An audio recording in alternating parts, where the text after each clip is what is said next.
오늘의 말씀은 에베소서 2장 19절에서 22절까지입니다. 다 같이 합독하시겠습니다. 그러므로 이제부터 너희는 외인도 아니요 나그네도 아니요 오직 성도들과 동일한 시민이요 하나님의 권속이라. 너희는 사도들과 선지자들의 터 위에 세우심을 입은 자라. 그리스도 예수께서 친히 모퉁이 돌이 되셨느니라. 그의 안에서 건물마다 서로 연결하여 주 안에서 성전이 되어가고 너희도 성령 안에서 하나님이 거하실 처소가 되기 위하여 그리스도 예수 안에서 함께 지어져 가느니라. 아멘. 할렐루야. 네, 이 시간 우리 앞뒤 좌우로 오늘은 이렇게 한번 인사해 볼까요? 네, 30주년 정말 축하합니다. 우리 서로 한번 그렇게 앞뒤 좌우로 한번 인사하시겠습니다. 30주년 정말 축하드립니다. 아멘. 네, 우리가 교회니까요. 교회가 30주년이 되어서 하나님 앞에 감사하고 우리는 서로 축하하고 그런 귀한 은혜의 시간이 되는 줄로 믿습니다.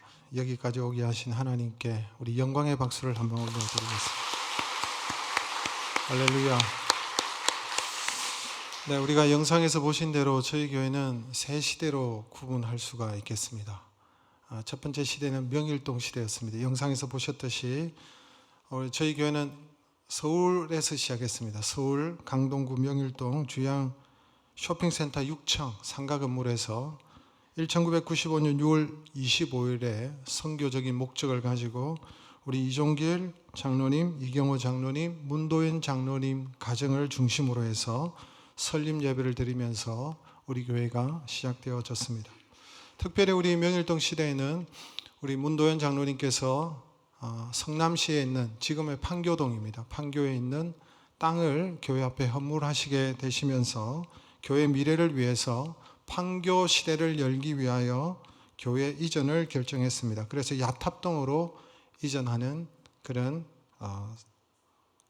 시대에 놓여지게 되어졌습니다. 야탑동 시대는 한 5년간의 시간을 말을 하는데 교회 이전의 과정과 또 우리 설립자 목사님의 갑작스러운 은퇴 선언과 함께 목회자 리더십 교체로 어려운 시간을 조금 보내었지만 하나님께서 김태규 목사를 이대 담임 목사로 보내주시면서 교회가 안정을 찾고 판교 시대를 준비하는 그런 시간을 가질 수가 있게 되어졌습니다. 이 야탑동 시대는 무엇보다도 바른 교회론을 정립하는 그런 시간을 처음부터 가졌습니다. 중직자들이 함께 모여서 교회란 무엇인가, 교회론에 대한 정립을 위해서 함께 공부하였고, 교회란 바로 예수 그리스도의 제자로서 예수 그리스도께서 하신 일을 계승하는 것이 교회의 본질이요 사명이라는 사실을 분명히 깨닫고 또 여기에 대한 마음을 품게 되어졌습니다. 주님께서 너희는 가서 모든 족속으로 제자를 삼아 아버지와 아들과 성령의 이름으로 세례를 주고 내가 너희에게 분부한 모든 것을 가르쳐 지키게 하라 하시는 주님의 명령에 우리 교회가 순종하면서 저희 교회도 먼저 말씀으로 사람을 세우는 제자 훈련을 통해서 이렇게 성숙한 제자가 되어져서 하나님께서 우리에게 하신, 주님께서 우리에게 주신 그 사명을, 또 교회의 사명이 주님께서 하신 일을 계승하는 일이기 때문에 이를 위해서 우리 교회가 소망을 품고 힘있게 출발하게 되어졌습니다. 이를 위해서 교회 중직자들이 먼저, 그러니까 우리 장로님들과 일기 장로님들과 안수 집사님들과 권사님들이 제일 먼저 일기 제자 훈련생으로 참여해 주심으로 우리 교회가 제자 훈련의 토양과 문화를 형성할 수 있게 되어졌습니다. 그로 인해서 지금 14기까지 계속해서 제자 훈련이 지속되고 있습니다. 그리고 무엇보다도 감사한 일은 저희 교회가 판교 시대를 위해서 예배당 건축을 앞두고 있었지만 선교에 대한 놀라운 결단을 내리게 됩니다. 판교의 예배당을 건축하기 전에 먼저 선교지에 교회를 세우라는 하나님께서 주시는 그 마음 앞에 순종하고 캄보디아 푸놈펜 땅에 푸놈펜 열린 교회와 유치원을 세우는 것을 결정하고 이 일을 진행하였습니다. 그것이 바로 우리 교회가 세운 선교지 개척 1호 푸놈펜 열린 교회와 유치원이 되겠습니다. 그 뒤에 초등학교가 또한 세워졌습니다. 하나님께서는 이 일을 저는 기뻐하셨다고 생각합니다. 우리가 먼저 하나님을 먼저 생각하고 하나님의 기쁨이 되기 위해서 하나님의 뜻 앞에 순종할 때에 하나님께서 저희 교회를 불쌍히 여겨주시고 긍휼히 여겨주시고 은혜의 길로 우리를 인도해 주셨다고 생각합니다. 이처럼 선교지에 교회와 학교를 세운 이후에 우리 성도들과 함께 선교지를 직접 방문하게 되었고 우리 교회가 세운 교회와 학교를 통해서 하나님께서 놀랍게 역사하시는 그 장면을 보면서 우리 성도들이 함께 은혜를 받고 감격하고 감동하였습니다. 그로 인하여 우리 교회 선교가 활짝 문을 열게 되어졌습니다. 그전에는 우리가 선교지에 선교사님들에게 물질을 보내고 또 기도하고 하는 것으로 그쳤지만 이제는 가서 함께하는 선교로 나아가는 선교적 프레임이 전환되는 그런 시간이 우리에게 있었습니다. 이것이 또한 이어져서 선교지의 100호의 교회와 학교를 세우는 비전도 하나님께서 허락해 주셔서 계속해서 이 비전을 따라서 진행되고 있습니다. 이렇게 하나님께서 기뻐하시는 선교와 영혼 구원을 위하여 우리 교회가 힘썼을 때에 하나님께서는 우리 교회의 판교 시대를 여는 길도 더욱더 활짝 열어주셨습니다. 교회 건축에 평탄함을 주셨다는 것입니다. 그 당시 판교동에 종교부지를 받은 많은 교회들이 있었지만 건축하는 가운데 많은 교회들이 건축 재정의 부족과 그리고 부실한 시공업체의 부도로 말미암아 건축이 중단되고 또 교회가 휘청거려지는 그런 일들을 많이 겪었지만 우리 교회는 가장 늦게 예배당 건축을 시작하였음에도 불구하고 2년간의 건축 기간 동안 정확히는 1년 10개월인데 이 건축 기간 동안 하나님께서 어려움 없이 순탄하게 우리 교회 건축이 잘 이루어지게 하셨고 2010년 10월 16일 판교 지역에서 가장 먼저 교회가 입당할 수 있는 은혜를 하나님께서 허락해 주셨습니다. 교회당 입당 예배 때에도 하나님께서 저희 교회에 그날 세밀한 은혜를 베풀어 주신 에피소드가 있습니다. 입당 예배를 드려야 되는데 교회가 준공검사가 떨어지지 않았습니다. 준공검사가 뭔지 아시죠? 준공검사라는 것은 건축의 모든 과정이 관련 법규에 따라서 완료되고 공사가 완료되어서 이제 건물을 사용해도 된다는 건물 사용 허가가 떨어지는 것을 말하는 것입니다. 그런데 이 준공검사가 떨어지지 않았던 거예요. 준공검사도 떨어지지 않았는데 하나님 앞에서 입당 예배를 드린다는 것이 제 마음에 무척 마음에 걸렸습니다. 시공업체에서는 이 준공검사가 이 시간이면 충분히 떨어질 것으로 생각했는데 그게 안 되는 거예요. 그런 상태로 하나님 앞에서 입당 예배를 드린다는 것이 무척 마음에 걸렸던 것입니다. 그런데 바로 그날, 입당 예배를 드리는 바로 그날에 성남시로부터 전화가 한 통 들어왔습니다.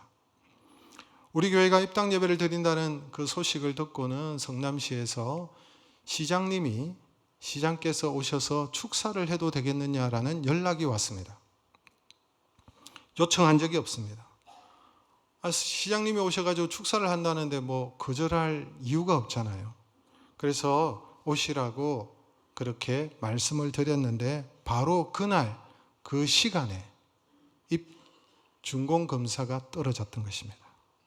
그래서 준공검사가 떨어지고 난 다음에 하나님의 은혜 가운데 그날 저녁 시간에 성도들과 함께 모여서 하나님 앞에 입당 감사 예배를 드리게 되어졌습니다.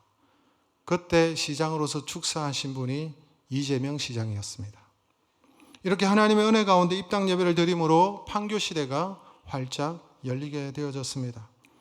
남아있던 은행 부채도 우리 교회에 건축하면서 부채가 있었지만 조기에 상환하고 2016년도 6월 19일 날 설립 20주년 때 지금으로부터 10년 전에 하나님 앞에 모든 우리가 부채를 다 정리하고 하나님 앞에 이 예배당 헌당 예배를 하나님 앞에 드리게 되어졌습니다.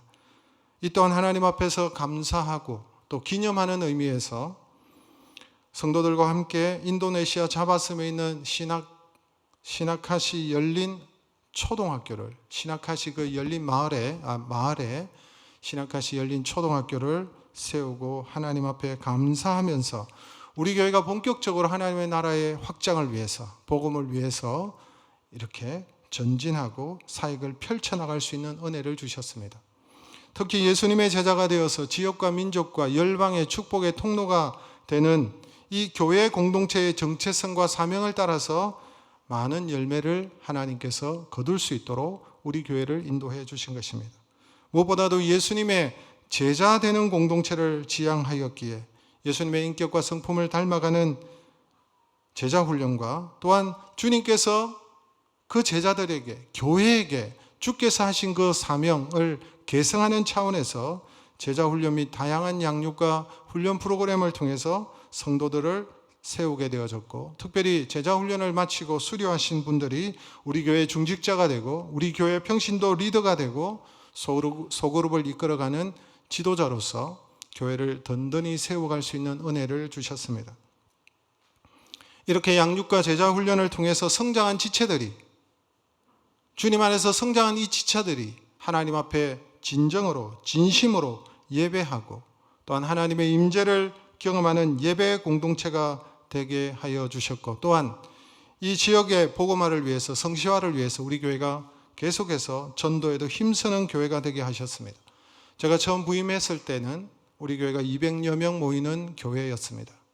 그런데 우리 교회가 야탑동에서 선교를 결정하고 하나님께서 기뻐하시는 일을 행했을 때 교회가 이곳에서 건축하는 가운데서도 교회가 성장하고 자라게 하셔서 야탑동에서 300명을 이루고 이곳에 입당 예배를 드린 이후에 400이 되고 500이 되고 600이 되고 700이 되고 800이 되고 계속해서 해마다 교회가 성장하게 하셨고, 어제 토요일 날 우리 교회 출석하시는 분들이 어느 정도 되는지 확인은 해본 결과 우리 어린 자녀들을 포함해서 정확하게 1092명이 이곳에서 지금 예배를 드리고 있다는 사실을 확인했습니다.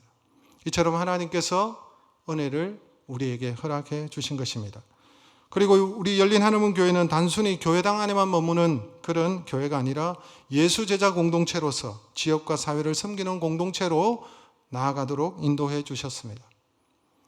판교 시립 어린이집을 우리 교회가 위탁을 받았고, 그리고 지역 문화센터를 열어서 이 지역을 섬기고, 누디아 선교를 통하여 독거노인들을 섬기고, 로뎀 나무 카페를 통해서 지역과 사회를 섬기는 일들을 하게 해 주셨습니다. 또한 선교 목적을 위한 자발적 후원기관인 선한 사마리아를 통해서 2015년도에 원래는 실업인 선교였지만 선한 사마리아로 이름을 바꾸고 땅끝까지 복음을 전하라는 주님의 명령 앞에 순종하여서 현재 16개국 30여 가정의 선교사 60여 명의 선교사님들과 함께 계속해서 선교제 교회와 학교를 세우고 복음을 증거하는 그 가지가 담을 넘는 선교 공동체로서 하나님께서 자리매김할 수 있도록 은혜를 베풀어 주셨습니다. 이 모든 것이 하나님의 은혜요, 하나님의 인도하심인 줄로 믿습니다.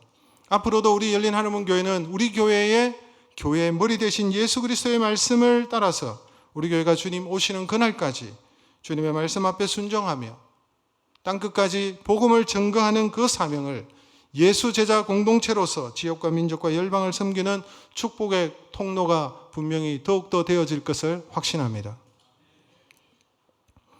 오늘 우리 교회 설립 30주년을 기념하고 하나님 앞에서 감사하면서 오늘 우리에게 주신 이 말씀을 통해서 오늘 본문의 말씀, 우리 에베소서의 내용을 계속 보고 있는데 오늘도 그 연장선에서 우리 교회의 본질이 무엇인지 오늘 사도 바울께서 우리에게 말씀하시는 그 내용을 우리가 한번 살펴보기를 원합니다. 오늘 말씀을 보면 교회의 본질에 대해서 이미지를 가지고 우리에게 설명하는 것을 볼 수가 있습니다. 교회는 도시국가와 같다. 너희는 그 하늘나라의 시민이다. 교회는 가족과 같다. 그래서 하나님의 가족이다. 교회는 성전과 같다. 그래서 너희 가운데 하나님께서 거하신다. 교회를 설명할 때 다양한 이미지로 우리에게 설명하고 있습니다. 여러분, 너무나도 존귀하고 영원한 것은 인간의 말과 입술로 다 표현할 수 없기 때문에 이런 이미지를 통해서 교회에 대해서, 존귀한 교회, 영광스러운 교회에 대해서 사도 바울이 지금 설명하고 있는 것입니다. 오늘 19절의 말씀을 우리 같이 한번 읽도록 하겠습니다. 그러므로 이제는 너희는 외인도 아니요 나그네도 아니요 오직 성도들과 동일한 시민이요 하나님의 권속이라. 너희는 누구를 가르쳐서 얘기합니까? 1차적으로는 에베소 교회 성도들을 향해서 너희는, 그리고 우리를 향해서도 지금 말씀하고 있는 것입니다. 너희는 무엇이 아니요 외인이 아니다라고 말합니다. 외인은 외국인을 말하는 것입니다. 여러분, 사도 바울 시대의 외국인은 어떤 사람들이었을까요? 관광객들입니까? 어떤 사람들이 외인이었을까요? 대부분은 노예들이었습니다.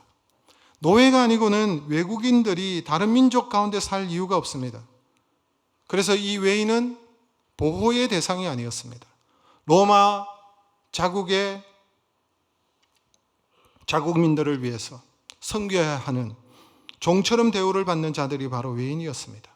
우리나라에도 제3세계에서 들어온 많은 외국인 노동자들이 있습니다. 그 중에는 자기 나라에서 엘리트들이었지만 이곳에서는 무시를 당하고 제대로 대우를 받지 못하는 그런 경우가 있습니다. 너희는 외인이 아니다라고 말합니다. 이 말은 그들 가운데 그 시대에 노예처럼, 종처럼 그렇게 생활하는 사람들이 에베소 교회 안에 있었다는 것입니다. 그래서 너희는 외인이 아니다 이런 표현을 하는 거예요. 그리고 또 뭐라고 얘기하면 너희는 나그네도 아니요. 나그네는 잠깐 들르기 위해서 방문한 손님들과 같은 존재라고 할 수 있습니다. 나그네는 정착인이 아니죠. 떠돌아다니는 자들입니다. 그런데 너희들은 나그네도 아니다라고 얘기하고 있습니다. 사도 바울은 교회를 향하여 뭐라고 이야기하면 이제는 너희는 외인도 아니요, 이제는 나그네도 아니요, 너희는 하나님의 나라의 시민이다라고 말하고 있는 것입니다. 오늘날 여러분, 많은 크리스찬들이 손님처럼 나그네처럼 신앙생활하는 분들이 있는 것을 볼 수가 있습니다. 오늘은 이 교회, 내일은 저 교회, 아니면 유튜브를 통해서 나그네처럼 외국인처럼 그렇게 신앙생활하는 분들이 있다는 것입니다. 그러나 진짜 진정한 그리스도인들은 그렇게 신앙생활하면 안 된다고 성경에 말하는 것입니다. 너희는 하나님의 나라의 시민이다. 하나님의 나라의 시민처럼 당당하게 주인처럼 신앙생활을 해야 될 것을 말씀하고 있는 것입니다. 여러분, 사도 바울 당시에 최고의 시민은 로마 제국이었기 때문에 로마 시민이라고 말할 수 있습니다. 로마 사회에서는 로마 시민권이 최고였습니다. 당시 로마 시민권을 가진 사람은 어느 곳을 가든지 로마 제국이 펼쳐지는 그곳에서는 보호를 받을 수가 있었습니다. 로마 시민권을 가진 사람은 불의한 일을 당했을 때도 로마 정부가 나서서 보호를 해줍니다. 그래서 로마 시민권은 자신의 신분을 말하는 것이요, 자신의 안정을 보장해 주기 때문에 로마 시민권을 가지지 못한 사람들은 많은 돈을 들여서라도 로마 시민이 되기 위해서 여러분 예를 썼었습니다. 근데 성경에 보니까 우리가 시민이라고 말하고 있습니다. 하늘나라의 시민이라고 말하고 있습니다. 세상 나라의 시민권은 아무리 국가가 보호해 준다 할지라도 한계가 있습니다. 국력이 약하면 제대로 보호받을 수가 없습니다. 국가의 힘이 미치지 못하는 곳에서도 보호할 수가 없습니다. 더 나아가 죽음 이후의 세계까지 국가는 전혀 책임져 줄 수가 없습니다. 그러나 우리는 하늘나라의 시민이다. 교회를 향해서 말하는 것입니다. 우리를 보호해 주시는 분이 누구냐? 하나님 나라의 시민으로 삼으신 우리 하나님은 어떤 분이신가? 이 하나님은 세상을 만드신 분이요, 창조주시요, 전능하신 분이시기에 우리가 어떤 상황 속에서도 우리를 안전하게 보호해 주신다는 것입니다. 에베소 성도를 향하여 너희는 외인도 아니요 나그네도 아니요 하나님의 시민이라고 얘기하고 있습니다. 에베소 교회 성도들은 핍박과 박해 속에서 가난과 무시와 천대를 받는 그런 사람들이었지만, 그러나 하나님께서 너희는 하늘나라의 시민이다 라고 얘기하시면서 그들의 안전과 그들의 미래를 하나님께서 책임져 주신다는 의미로 말씀하고 있는 것입니다. 우리 하나님은 졸지도 주무시지도 아니하시는 분이십니다. 언제 어느 때라도 우리를 보호해 주시는 분입니다. 또한 우리 하나님은 영원하신 분이시기 때문에 우리의 죽음 이후도 하나님께서는 우리를 이끌어 주시고 인도해 주시는, 바로 우리가 하늘나라의 시민이라는 사실을 말씀하고 있습니다. 우리가 어떻게 그 천국의 시민이 될 수 있습니까? 하늘나라의 시민권을 우리가 어떻게 취득했습니까? 막대한 돈으로 지불했습니까? 아닙니다. 아니면 하나님 앞에서 엄청난 공적을 세웠기 때문에 우리가 하나님의 나라의 시민이 되었습니까? 아닙니다. 돈이나 공로로 하늘나라의 시민이 될 수 없습니다. 우리가 에베소서에서 보았습니다. 에베소서 2장 8절의 말씀을 우리 같이 한번 읽겠습니다. 너희는 그 은혜에 의하여 믿음으로 말미암아 구원을 받았으니 이것이 너희에게서 난 것이 아니요 하나님의 선물이라. 너희는 은혜에 의하여. 우리가 하나님 앞에서 은혜로 구원을 받았다는 거예요. 그저 받았다는 거예요. 천국 시민이 되었는데 그저 받았다는 거예요. 하나님의 선물이라는 것입니다. 우리 교회 발을 들여다 놓는 모든 분들은 전적인 하나님의 은혜로 한 사람도 빠짐없이 천국 시민이 된 줄로 믿습니다.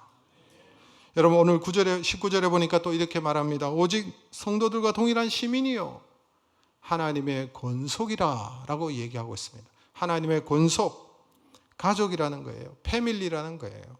여러분 시민과 가족은 여러분 비할 바가 못 되는 것입니다. 로마의 고귀한 로마 시민권을 가졌다 할지라도 황실의 가족이 될 수는 없습니다. 황제의 피를 받고서 이 땅에 태어나야만이 황제의 가족이 되는 것입니다. 여러분 가족은 피를 나눈 자들을 말하는 것입니다. 그리스도의 가정에, 그런데 그리스도의 가정에, 하나님의 가정에, 하나님의 가문에 가족이 되었다는 것입니다. 이 가족은 끈끈한 정을 넘어서 영영이 끊을 수 없는 관계를 말하는 것입니다. 피로 맺어졌기 때문에 그렇습니다. 피로 맺어졌기 때문에 내 자식이요, 내 부모요, 내 형제라는 거예요. 끊어질 수 없는 관계라는 것입니다. 그런데 여러분 하나님의 가족이 된다는 것은 어떻게 해석이 가능합니까? 예수 그리스도께서 우리를 위하여 십자가에 죽으심으로, 예수 그리스도께서 우리를 위하여 보혈의 피를 쏟아주심으로, 예수 그리스도의 그 보혈의 피로 맺어진 관계라는 것입니다. 이것은 윤리적인 관계가 아닙니다. 사랑의 관계, 피 흘리시기까지 우리를 사랑하심으로 말미암아 맺어주신 관계, 절대적인 관계를 말하는 것입니다. 그래서 예수 그리스도 안에서 예수 그리스도의 보혈로 말미암아 우리가 한 가족이 되고 그리스도 안에서 한 공동체를 이루어 우리가 살아가다가 이대로 영원히 하나님의 나라로 옮겨가는 것입니다. 우리는 영원히 함께해야 할 운명 공동체요, 죽어도 함께 해야 될 하나님의 백성이라는 사실을 우리에게 말씀하고 있는 것입니다. 그래서 하나님은 우리를 가족으로 대우하십니다. 가족으로 대하십니다. 여러분 하나님이 천지를 창조하시고 이 온 우주 만물을 운행하시고 인간의 역사의 수레바퀴를 굴리시는 분이시지만 그러나 하나님은 우리와 교제하기를 원하십니다. 왜 그렇습니까? 하나님의 가족이기 때문에. 아무리 바쁘고 아무리 높은 사람이라 할지라도 자신의 가족에게는 시간을 내는 것입니다. 자신의 자녀와 시간을 가지는 것입니다. 우리 하나님은 우리를 자녀로 여겨주시기 때문에 하나님은 우리와 관계를 맺고 우리와 교제하기를 원하시기 때문에 우리를 기다리시는 거예요. 성경의 인물들을 보십시오. 하나같이 보잘것없고 부족한 자들이지만 이들을 만나주시고 이들과 시간을 보내시고 이들과 교제하시는 우리 하나님의 모습을 볼 수가 있습니다. 여러분 교회는 하나님의 가족입니다. 그래서 교회의 구성 원리나 교회 운영의 원칙도 여러분 가족의 원리를 따라야 되는 것입니다. 가족은 정의보다 사랑이 우선입니다. 사랑으로 여러분 교회는 운영되어져야 되는 것입니다. 가족에서 가장 소중한 사람이 누굴까요? 그 가족 가운데 가장 연약한 사람이 여러분 가장 우선시 되는 것이 가정입니다. 여러분 교회는 기업이 아닙니다. 교회는 친교 모임이 아닙니다. 교회는 가정이라고 성경에 말씀하고 있습니다. 또한 바울은 더 심오한 비유로 우리를 이끌어가고 있습니다. 20절과 21절의 말씀을 우리 같이 한번 읽겠습니다. 너희는 사도들과 선지자들의 터 위에 세우심을 입은 자라. 그리스도 예수께서 친히 모퉁이 돌이 되셨느니라. 그의 안에서 건물마다 서로 연결하여 주 안에서 성전이 되어가고. 사도 바울은 교회를 건축물을 짓는 것에 지금 비유하고 있습니다. 집을 짓는 것에 지금 비유하면서 또 교회를 설명하고 있는 것입니다. 여러분 집을 지을 때, 건축물을 지을 때 무엇으로 짓습니까? 재료가 무엇입니까? 철근, 시멘트, 나무, 흙, 벽돌 뭐 이런 것으로 짓겠죠. 근데 교회는 어떻게 지어질까요? 교회의 터가 무엇일까요? 교회는 어떤 터 위에 세워지고 지어져야 될까요? 오늘 사도 바울이 말하고 있습니다. 먼저 보니까 너희는 교회된 에베소 교회인 너희는 사도들과 선지자들의 터 위에 세워졌다 말을 합니다. 여러분, 교회를 건물을 지으려면 터를 다져야 되는 거예요. 터를 다져야 되는 거예요. 우리 교회는 여러분 지하로 깊이 팠습니다. 지하에 여러분 지하를 깎아내고 터를 만들고 그래야 건물을 지을 수 있기 때문에. 그런데 교회는 무엇이냐? 사도들과 선지자들의 터 위에 세워졌다. 여러분, 사도들과 선지자들이 무엇을 말할까요? 사도와 선지자들은 초대교회 지도자들의 직책을 말하는 것입니다. 이들이 했던 일이 뭘까요? 복음을 전하는 일이었습니다. 많은 사람들에게 가르치는 일을 했습니다. 초대교회 성도들이 어떻게 예수를 믿고 사도와 선지자들의 전도와 가르침을 통해서 예수를 믿었다는 거예요. 사도들을 통해서 예수를 믿고 사도들의 그 가르침을 받아서 교회가 세워졌다는 것입니다. 그런 의미에서 사도와 선지자들의 터 위에 교회가 세워졌다. 여러분, 우리는 어떻게 예수를 믿었습니까?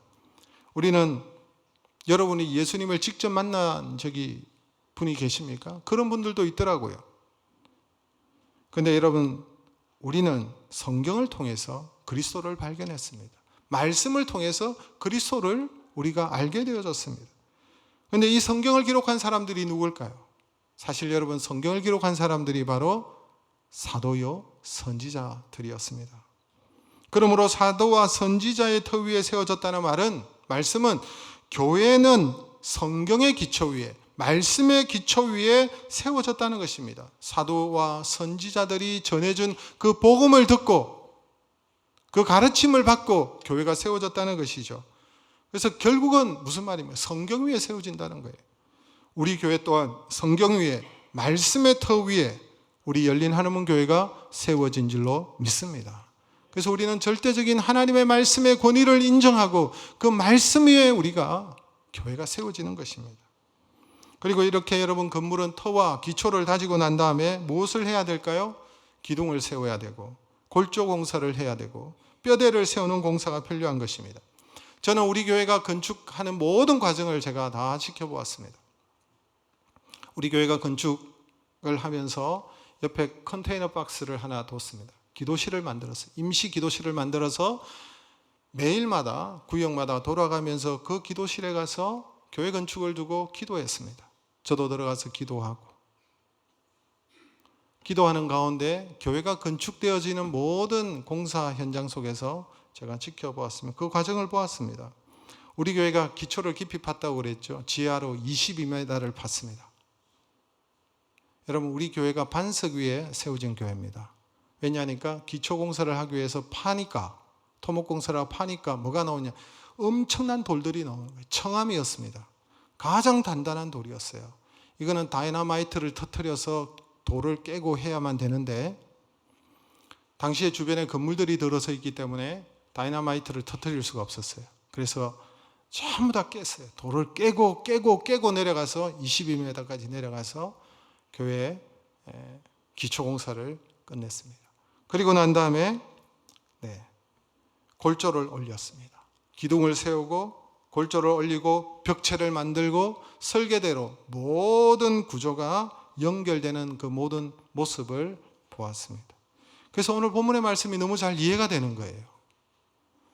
너희는 사도들과 선지자들의 터 위에 세우심을 입은 자라. 그리고 난 다음에 그리스도 예수께서 친히 모퉁이 돌이 되셨느니라. 그 안에서 건물마다 서로 연결하여 주 안에서 성전이 되어가고, 이게 여러분 골조 공사입니다. 여러분, 모퉁이 돌, 예수 그리스도께서 모퉁이 돌이 되셨다라고 표현하는데 코너스톤이죠. 모퉁이 돌이에요. 고대 건축에서 골격이 되는 기둥을 말하는 것입니다. 여러분, 옛날에는 시멘트가 없었어요. 시멘트를 바르면 잘 붙잖아요. 건물과 건물이 연결이 되잖아요. 시멘트가 없이 골조 공사를 할 수 없는 시기가 바로 여러분 고대 건축물입니다. 그래서 모퉁이 돌이 얼마나 중요한지 모릅니다. 이 모퉁이 돌이 양쪽을 연결해 주기 때문에 그렇습니다. 이 모퉁이 돌 위에 돌을 쌓고 양쪽 벽이 서로 연결되어 하나가 되어져서 여러분 하나의 건물로 지어져 가는 것을 말하는 것입니다. 교회는 그리스도께서 모퉁이 돌이 되셨다라는 것입니다. 모퉁이 돌이 되시는 그리스도와 함께 모든 성도들이 교회에 지체된 우리가 서로 연결되어 그 안에서 하나를 이루는 것입니다. 모퉁이 될 도시는 예수 그리스도께서 십자가로 하나님과 우리를 연결해 주셨고, 십자가를 통해서 위로 그리고 수평과 직선으로 유대인과 이방인을 연결해 주시고 성도와 성도들끼리 연결해 주셔서 하나 되게 하셨다는 것을 말하는 것입니다. 오늘 우리가 읽은 말씀 가운데 눈에 띄는 단어들이 있습니다. 그의 안에서, 주 안에서, 예수 안에서, 성령 안에서, 이런 단어들이 나옵니다. 이는 성도들의 연합은, 성도들이 하나 되는 것은 인간의 힘으로 연합이 되거나 인간의 힘으로 하나가 될 수 있다는 것이 아니라는 것을 의미하는 것입니다. 오직 주 안에서만 가능하다는 거예요. 벽돌과 벽돌을 그대로 놓으면 여러분 온전한 건물을 이루지 못하고 곧 무너지게 되어져 있습니다. 벽돌과 벽돌 사이에 몰타르가 들어가야 돼요. 그래야 서로 붙는 것입니다. 연결되는 것입니다. 마찬가지로 그리스도께서 우리를 위하여 피를 흘려주심으로 하나님과 연결이 되고 성도와 성도가 서로 연결이 되고 연합을 이루는 것을 말하는 것입니다. 성도 공동체는 그 사이에 항상 그리스도가 계셔야 하는 것입니다. 그리스도 없이 인간과 인간이 마주치면 뻑뻑한 소리만 나는 거예요. 왜냐? 인간은 완전하지 못하고 실수가 많고, 실수가 많으면서도 오히려 다른 사람을 정죄하고 판단하고, 자기 눈 속에는 덜보가 들어있음에도 불구하고 다른 사람의 티를 보고 지적하는 그런 자들이 여러분 인간이기 때문에 늘 인간들이 모이는 곳에는 잡음이 일어나고 분열이 일어나고 갈등이 일어난다는 것입니다. 그 사이에 누가 계셔야 됩니까? 그리스도께서 계셔야 돼요. 그리스도께서 우리 가운데 계셔야 돼요. 그래야 온전해질 수 있는 거예요. 그래야 하나 될 수 있는 거예요. 여러분, 그리스도가 계셔야 한다는 말의 뜻이 뭔지 아십니까? 그리스도가 계셔야 된다는 말은 그리스도를 통해서 다른 지체를 바라보고 다른 사람을 바라본다는 거예요. 그리스도를 통해서 그리스도께서 그 형제를 위해서 십자가에서 피를 쏟으셨습니다. 그 형제를 위해서 대신 죽으셨습니다. 그리고 그 형제와 지체를 향하여 어렵다라고 말씀하셨습니다. 그리스도께서 그를 이미 어렵다고 하셨는데 우리는 그 사람의 조그만 실수를 보고 정죄할 권한이 우리에게 없다는 거예요. 우리가 그런 그리스도의 눈으로 형제를 대할 때만이 우리 안에서 판단이 사라지고 공동체가 하나가 될 수 있다는 사실입니다. 여러분, 또한 교회라는 공동체는 이미 완성된 공동체가 아니에요. 오늘 교회의 모습을 보십시오. 완성된 공동체가 아니에요. 지어져 가는 공동체라고 말하고 있습니다. 21절에 성전이 되어간다고 말을 하고 있죠. 22절에 함께 지어져 가느니라, 함께 지어져 가는 성전이라고 말씀하고 있습니다. 우리는 완성된 것이 아니에요. 여러분, 집 짓는 데 가보셨어요? 집 짓는 데 가보면 그 건축 과정을 가만히 보면 그 건축 중에 여러분 얼마나 너저분하고 얼마나 정신이 없고 도대체 어떻게 이게 집이 될 수 있을까, 이런 생각이 여러분 들지 않습니까? 교회도 마찬가지입니다. 교회는 거룩한 성인들만 모이는 곳이 아닙니다. 세상과 별 차이 없는 도덕적 수준을 가진 사람들이 모인 곳이 여러분 교회입니다. 그래서 교회는 현재 눈에 보이는 현상을 가지고 판단해서는 안 되는 것입니다. 교회는 지어져 가는 존재라는 거예요. 교회는 과정 중에 있다는 거예요. 교회의 위대함은 현재에 있는 것이 아니라 교회의 위대함은 미래에 있는 것입니다. 교회의 위대함은 지금 눈에 보이는 공사 중인 초라하고 볼품없는 지금 현재의 모습이 아니라 완성될 그 아름다운 모습, 하나님의 설계대로 온전해지는 그 교회 공동체를 우리가 보고 여러분 교회가 위대하다고 말하는 것입니다. 하나님은 반드시 하나님의 목적대로, 교회를 이루시는 그 목적대로, 그 설계대로 하나님은 반드시 이루어 가실 줄로 믿습니다. 우리를 향한 설계도가 뭘까요? 교회를 향한 하나님의 설계도가 뭘까요? 바로 그리스도입니다. 하나님께서 교회를 향한 목표는 그리스도입니다. 우리를 향하여 장성한 분량까지, 그리스도에까지 이르기를 원하신다고 말씀하셨잖아요. 그분의 충만하심처럼 우리가 충만해지는 것, 그분의 거룩하심 같이 우리가 거룩해지는 것, 그분의 완전하심처럼 우리가 완전해지는 것이 하나님께서 교회를 향한, 저와 여러분을 향한 하나님의 목표라는 것입니다. 그러므로 그 목표에 도달할 그 교회, 그 미래의 교회가 위대하고 존귀하고 영광스럽다는 사실입니다. 우리는 그 과정 속에 30년이 왔습니다. 하나님께서 계속해서 우리 교회를 하나님의 그 목표를 따라서 계속 우리 교회를 온전하도록 지어가실 줄로 믿습니다. 이런 과정을 통해서 교회는 하나님이 거하시는 처소가 되고 성전이 된다라고 말씀하고 있습니다. 우리 하나님은 우리 개개인의 심령 속에 임하시고 역사하시지만 하나님 나라가 궁극적으로 임하는 것은 성도와 성도들이 모인 이 교회 공동체를 말하는 거예요. 여러분 항상 공동체를 여러분 하나님께서는 원하십니다. 공동체 가운데 임하는, 공동체가 뭐냐면 교회 공동체를 말하는 거예요. 그래서 여러분 우리가 모인 이곳이 하나님의 나라이며 하나님의 임재가 있는 곳입니다. 주님께서 거하실 처소가 되는 것입니다. 이 사실이 여러분 놀랍지 않습니까? 우리같이 부족한 자들에게, 우리같이 연약한 자들에게, 우리같이 죄밖에 짓지 못하는 이런 인생에게 이러한 공동체 위에 때로는 미워하고 의심하고 판단하고 시기하고 질투하고 분열이 일어나는 이런 연약한 공동체 위에 하나님께서 당신의 처소를 마련하시고 우리 가운데 임하시고 이곳을 성전으로 삼으시고 거하시겠다고 말씀하시는 거예요. 여러분 사도 바울이 편지를 보내고 있는 이 에베소라는 곳은 어떤 곳입니까? 여러분 트리키의 에베소 지역을 가보셨죠? 엄청난 도시였습니다. 고대 시대에. 지금도 큰 도시입니다. 항구 도시죠. 엄청난 유적들이 여러분 매몰되어져 있습니다. 일부 유적들이 여러분 발굴되어져서 이렇게 우리가 가보고 그 유적지를 돌아보는데 특히 그 유적지 가운데 아데미 여신, 여러분 보시면 아데미 신상이 있습니다. 아데미 여신이라고 신전이라고 하여 고대 7대 불가사의 중에 하나가 바로 이 신전입니다. 웅대한 건축물이 있는 곳입니다. 신전의 높이가 무려 116m, 직경이 1.8m가 이르는 대리석 기둥이 100개가 세워지고 그 위에 여러분 신전을 떠받치고 있습니다. 엄청난 규모입니다. 여러분 아테네의 파르테논 신전보다 4배나 큰 규모의 신전이 거기에 있습니다. 그런데 사도 바울은 이 엄청난 신전이 하나님께서 거하실 성전이라고 말하지 않습니다. 예루살렘 그 성전이 황금으로 번쩍번쩍 빛나는 그 성전을 향해서 하나님께서 거하실 성전이라고 얘기하고 있지 않습니다. 불과 20-30명이 모이는 작은 가정교회, 그 당시에 에베소 교회를 향하여 연약하고 볼품없고 초라한 외인이요 나그네 취급을 받았던 핍박과 어려움 가운데 있었던 그 교회를, 그 공동체를 향하여 이곳에 성전을 삼고 거하시겠다고 말씀하시는 거예요.